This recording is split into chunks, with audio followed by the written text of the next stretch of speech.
আমরা সবাই রক্তদাতা, করব রক্তদান, রোগীর মুখে ফুটবে হাসি, বাঁচবে শতপ্রাণ। এই স্লোগান নিয়ে লেবাননে বিনামূল্যে রক্তের গ্রুপ নির্ণয় কর্মসূচি অনুষ্ঠিত হয়েছে। লেবানন প্রতিনিধি মশিউর রহমান টিটু জানান, বিশ্ব রক্তদাতা দিবস উপলক্ষে প্রবাসী বাংলাদেশিদের সংগঠন গোল্ডেন স্টার ব্লাড ফাউন্ডেশনের উদ্যোগে হয় এই আয়োজন। কর্মসূচিতে প্রায় অর্ধশত বাংলাদেশির রক্তের গ্রুপ নির্ণয় করা হয়।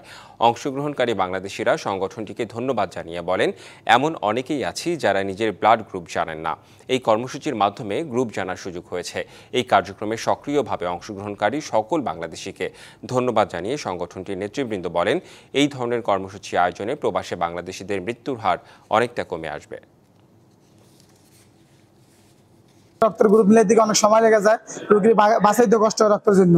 আর এই জন্য আমরা এই ক্যাম্পটা করা। অনেক প্রবাসী আছে রক্ত ডোনেশন করতে চায় বা রক্ত দিতে চায়, রক্তের গ্রুপ জানে না। তো আমরা গোল্ডেন স্টার ফাউন্ডেশনের পক্ষ থেকে এই আয়োজনটা করা হয়েছে যে ফ্রি রক্তের গ্রুপ পরীক্ষা নির্ণয়। এতে প্রবাসীরা কখনো বিপদে বলে তাদের রক্ত লাগলে তারা নিতে পারবে এবং যদি কারো রক্তের প্রয়োজন হয় তারা ইমার্জেন্সি ভাবে দিতে পারবে।